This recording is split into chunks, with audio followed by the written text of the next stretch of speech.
En los próximos minutos les proponemos hablar de antropología urbana con el tema de 3 ciudades imaginarias de América Latina.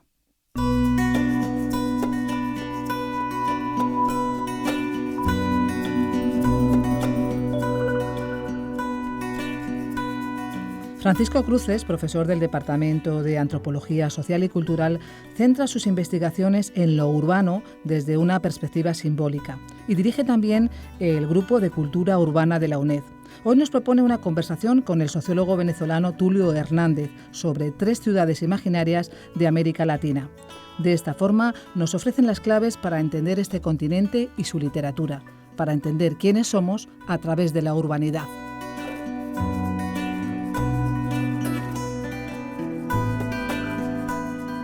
Buenos días, Tulio Hernández. ¿Cómo estás? Buenos días, muy bien. Teníamos hace poco el privilegio de contar con Tulio Hernández, comunicólogo, periodista, sociólogo y urbanólogo. Y entonces vamos a hablar de las ciudades que amamos, las ciudades que cambian ante nuestros ojos, las ciudades que soñamos, porque decía Baudelaire en ese texto que le gusta citar a nuestro común amigo Jesús Martín Barbero, que dice: las ciudades cambian más deprisa que nuestro corazón. Sí, bellísima esa frase. ¿Cuáles son tus ciudades, Tulio? ¿Cuáles son las ciudades de tu corazón? Bueno, las ciudades de mi corazón son muchas. Y la más importante es una muy pequeña, donde yo nací, que se llama Rubio, una ciudad muy, muy bonita, muy bien organizada, en la frontera con Colombia. Y porque tú eres de los Andes, ¿no? Yo soy de la frontera con Colombia, de donde comienzan los Andes venezolanos, que es donde terminan los Andes que vienen desde Chile. Amo a Caracas. De hecho, tengo un libro que se llama Caracas en 25 efectos, en donde reuní textos de gente que ha vivido la Caracas nueva, la que se construyó a partir de los años 40, que no vive añorando la Caracas bucólica anterior, sino que ha aprendido a convivir con esta ciudad llena de superbloques, autopistas, túneles, con una vertiginosidad impresionante. Pero también amo ciudades como Estambul, por ejemplo, aunque he vivido muy poco, he pasado una temporada allí. Y bueno, debo decirlo, inicialmente viví en Barcelona, es una ciudad que amo, pero ahora estoy profundamente enamorado de Madrid. He ido descubriéndola poco a poco en este viaje y me parece una ciudad que me ha ido sorprendiendo porque no era tan evidente lo que ella tenía. Pero las ciudades las amo aún más a través de la literatura. Y me he enamorado incluso de ciudades que he visitado a través de la relación de los autores con las ciudades. Y he descubierto que hay 3 o 4 maneras básicas de relacionarse los escritores con las ciudades. Estupendo. Entonces tenemos tema para un buen programa. Vamos a hablar de esas ciudades literarias de Tulio Hernández y vamos a tratar de buscar también si tienen alguna conexión para alguien que estudia ciudades reales, las ciudades de aquí y ahora que has dicho. Conozco menos Estambul, pero desde luego la Venezuela saudita, la Caracas saudita de los años 50, 60 sí la he conocido. Y desde luego Madrid. Así que podemos hacer ese ejercicio de aterrizar esas ciudades. ¿Cuáles son esas ciudades imaginarias en las que estás pensando, Tulio? Hay 3 ciudades que para mí son claves para entender América Latina y para entender la literatura latinoamericana. Una ciudad, por supuesto, que todo el mundo la conoce, es Macondo, de 100 años de soledad, de Gabriel García Márquez. Otra ciudad es Comala, del libro que se llama así, del mexicano Juan Rulfo. Y otra ciudad es Santa María, que es la ciudad de Onetti. Ajá. Y las 3 ciudades, casualmente, son ciudades imaginadas prácticamente en la segunda mitad del siglo XX, en el momento en que la literatura latinoamericana comienza a cobrar mucha fuerza, mucho peso en el mundo. Fenómeno que, por cierto, cobra su redondez en lo que se llamó el boom de la literatura latinoamericana, que ocurre aquí en España, precisamente. Y las tres ciudades tienen un encanto, porque... Bueno, encanto, son ciudades encantadas en realidad. Son ciudades encantadas y son ciudades que nos ayudan, aunque no es mi propósito, pero nos ayudan a entender las ciudades reales, pero sobre todo nos ayudan a entender el imaginario latinoamericano en relación a la vida en las ciudades. O sea, ¿quiénes somos desde el punto de vista, digamos, de nuestra urbanidad? Así una especie de urbanidad específicamente latinoamericana habría, Tulio. En el caso de Macondo, sí.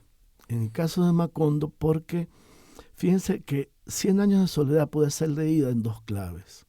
Una clave como la historia de una estirpe, los Buendía, y otra clave como la historia de una ciudad, que es Macondo. Un lugar que primero comienza siendo una aldea, después se convierte en una ciudad portentosa, extraordinaria, después en un lugar donde ocurre una tragedia, que es el asesinato de una empresa bananera a sus trabajadores, y después en una ciudad que desaparece, se la lleva una tormenta de arena y desaparece de la tierra. Y esa ciudad, lo dice de una manera muy bonita Vargas Llosa en un ensayo que él tiene sobre 100 años de soledad, es una ciudad que resume la vida, los períodos, los procesos de todas las ciudades, por lo menos de las ciudades occidentales. Y Macondo tiene una cosa que a mí me encanta, no sé de quién es la frase, pero es una frase que dice que desde la Biblia hasta 100 años de soledad, la ciudad es hija del exilio y del vacío. Y Macondo ocurre porque sus fundadores, José Arcadio, asesina a alguien, a Prudencio Aguilar, porque él no tenía hijos y tiene dudas sobre su masculinidad, y por ese asesinato él se va con un grupo de personas buscando un lugar a donde vivir. Y una noche sueña a Macondo. O sea que Macondo primero es soñada y sueña en una ciudad de espejos, pero realmente después se da cuenta, cuando su padre lo lleva a conocer el hielo, que no era una ciudad de espejos, sino una ciudad de hielo. Y entonces empiezan las alucinaciones y él intenta montar una fábrica de hielo para poder construir una ciudad de hielo en un lugar que obviamente tiene un calor extraordinario. Y eso tiene que ver mucho con el Caribe, porque en el Caribe hay un gran culto por el hielo. Incluso la gente los raspaditos. No solo los raspaditos, sino por ejemplo los que toman un whisky o ron con hielo. Sí, con las rocas. Discuten cómo es mejor, si frappé, si entero, si picado, si golpeadito. Y la novela 100 años de soledad comienza diciendo: aquella tarde frente al pelotón de fusilamiento, Aureliano Buendía recordaría la tarde en que su padre lo llevó a conocer el hielo. Entonces, luego viene, la aldea va creciendo, pero va creciendo... O sea, el momento fundacional del que estás hablando, Tulio, o sea, digamos este momento como de la fundación de Roma, en el caso de Macondo, en realidad lo que tiene como base no es una loba alimentando a sus hijos, sino que es un sueño, un sueño, y un acto de violencia, ¿no? Y un acto de violencia que tiene mucho que ver, perdóname la digresión, pero en un libro que yo compilé, que se llama Ciudad, Cultura y Espacio Público, Juan Nuño, un español que se fue a Venezuela en los años 50 y hizo una carrera filosófica extraordinaria, demuestra cómo hay dos tradiciones frente a la ciudad. La tradición greco-romana, en donde la ciudad es lo máximo, es el lugar de la democracia, de la polis, de la belleza, de los palacios, y la tradición católica, judeocristiana, en donde la ciudad es el lugar del pecado. Fíjate que nada importante pasa en las ciudades. A Moisés le dictan los mandamientos en un monte, en un descampado. La Sodoma y Gomorra es el lugar del pecado y Dios en el Viejo Testamento la destruye. Babel, que es una pretensión por hacer el primer gran superedificio rascacielos, Dios los castiga confundiéndole los idiomas. Entonces hay dos tradiciones y de alguna manera en Macondo se reúnen las dos tradiciones. Oye, me encanta oír esto que estás diciendo, Tulio, y a lo mejor es una digresión muy grande, pero la voy a hacer. Y es que a mí me indignó un poco en los años 90, a comienzos de los 2000, ver que uno de los principales manuales de antropología urbana que estaban usando los norteamericanos eran Cities Beyond the West. Por supuesto, las ciudades latinoamericanas entran en esa categoría. Y yo decía, pero ¿cómo así? ¿Cómo así? Yo no sé cómo sentirías tú pensar que Macondo o Caracas son Beyond the West. Sí. Bueno, y tú en realidad aquí estás reivindicando dos tradiciones que son fundacionales para nuestras ciudades. Claro. Que son la tradición católica, por una parte, la tradición holista, diría Dumont, ¿no? Claro. Y luego la tradición más genuinamente urbana, que es la romana, ¿no? Claro. Y la clásica. Claro. Otra digresión que es muy interesante, porque la conquista y la colonia española en América Ibérica, digamos, en América Latina, fue un proceso de gran desconstrucción de ciudades. Yo tuve la suerte de ver aquí hace muchos años en el Centro Cultural Colón una exposición que se llamaba El sueño de un orden. Y es interesantísimo cómo el conquistador, el colonizador, entre las cosas que llevaba como deber, era el de la construcción de la ciudad de acuerdo a un plano que estaba claramente establecido y que es lo que define y pone en común, así como la lengua es el soporte de la cultura iberoamericana, el trazo original de las ciudades es lo que pone en común a Bogotá, con Caracas, con Ciudad de México, con el Cusco, con Santiago. Pero estas ciudades de las que estamos hablando tienen el encanto de los sueños, de los deseos, y de alguna manera Macondo, de la desmesura de América Latina, especialmente de la desmesura del Caribe.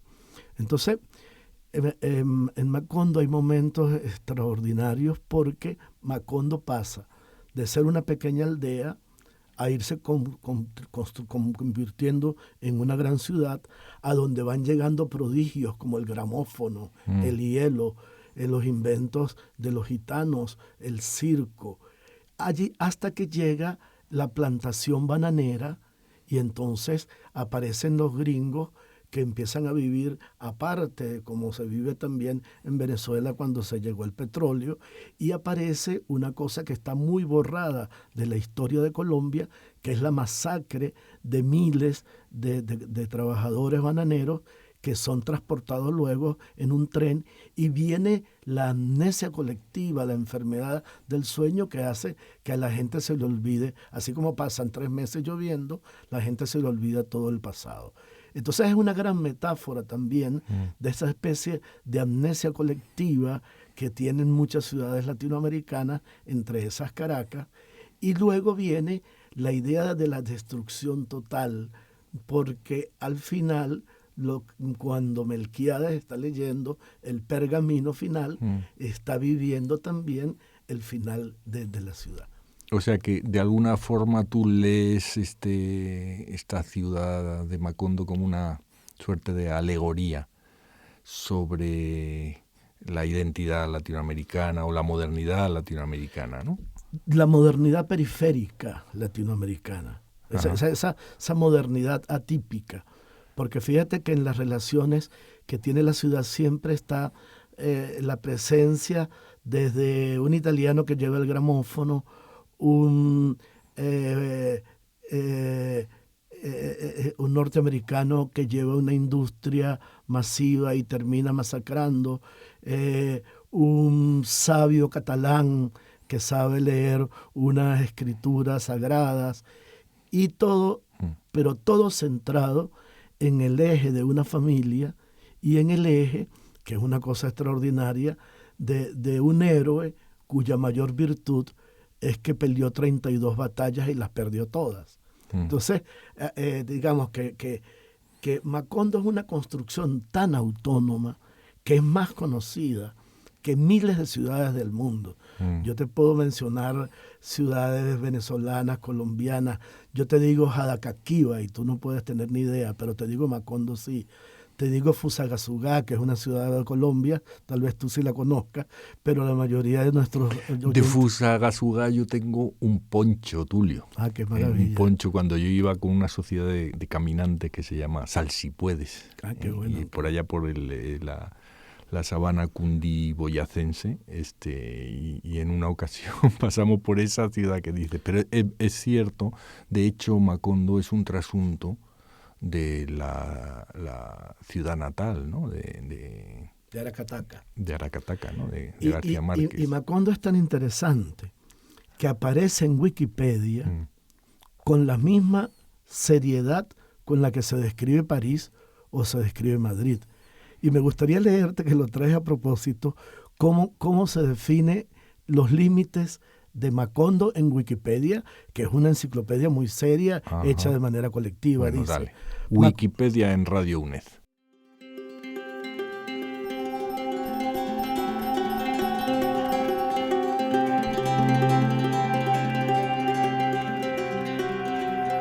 Dice, al sur limita con la ciénaga y un pantano cubierto de una nata vegetal.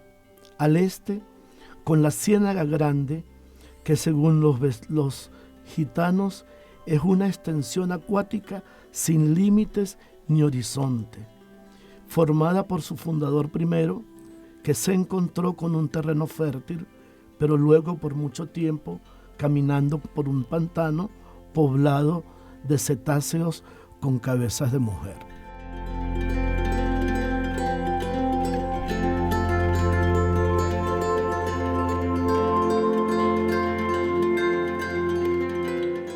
Entonces, que exista una ciudad con límites, y luego la cantidad de canciones que hay.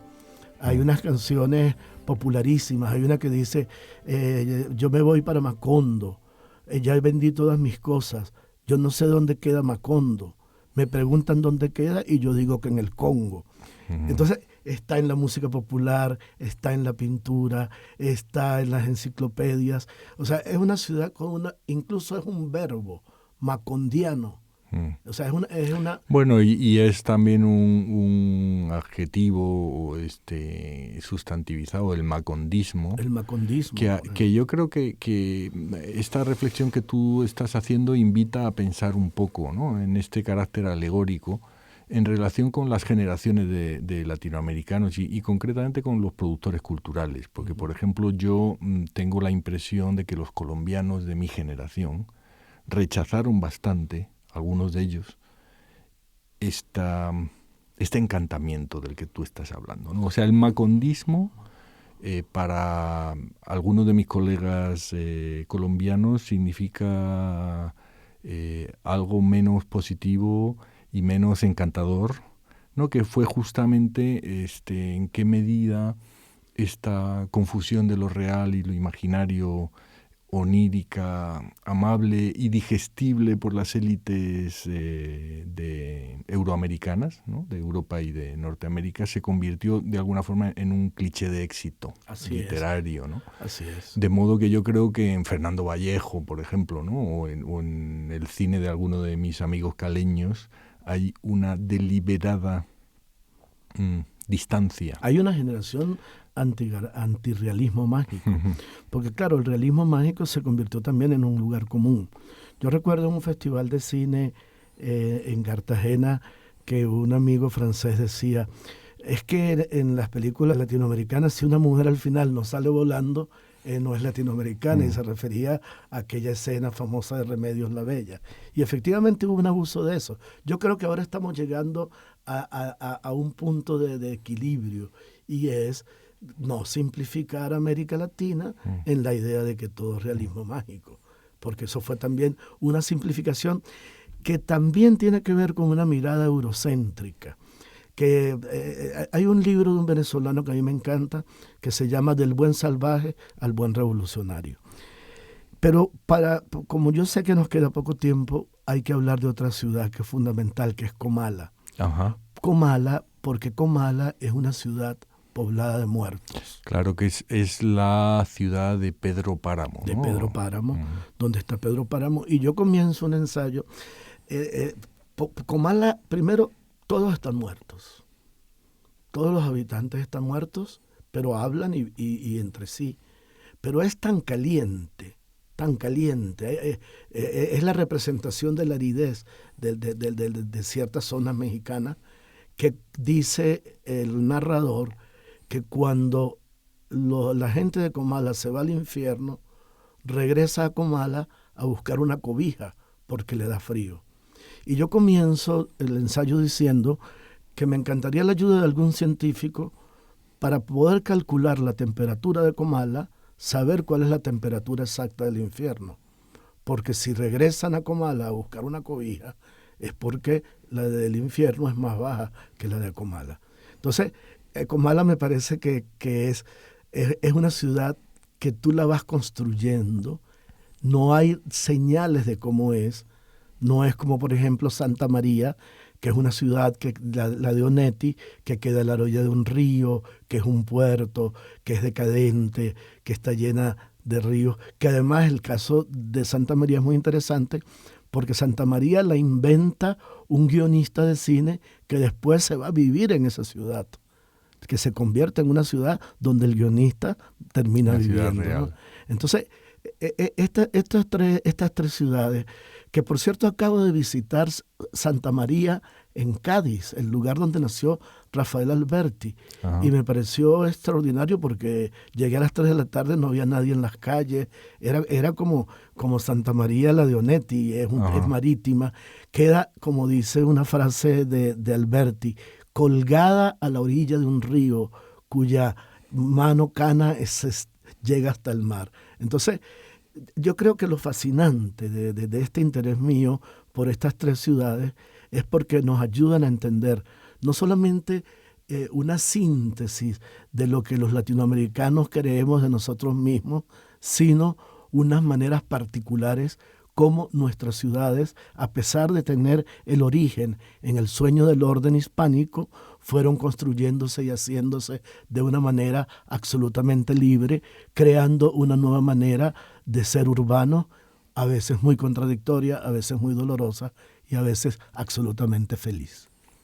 Bueno, pues a orillas de ese río nos deja Tulio Hernández, con estas ciudades que permitieron a los latinoamericanos vivir su propio sueño, y algunos nos permiten compartirlo, porque lo importante del patrimonio es eso, el patrimonio no es lo que es exclusivo de uno, es aquello que se puede compartir. Así que muchas gracias, Tulio, por compartir tus tres ciudades. Ciudades que además hay que mirarlas. Yo creo que lo novedoso de cómo nos estamos entendiendo ahora es que ya la literatura nuestra no es una literatura latinoamericana, sino es una literatura del idioma, una literatura escrita en español, y cada vez hay menos escritores colombianos, españoles, argentinos, y cada vez hay más gente que escribimos en castellano y español, un idioma que se enriquece y que se hace cada vez más extraordinario y querido en el planeta. Pues nada, muchas gracias por el regalo de estas ciudades. Está muy cordialmente invitado a volver cuando quieras por aquí. Y bueno, pues hasta otro día a nuestros oyentes de Radio Antropología.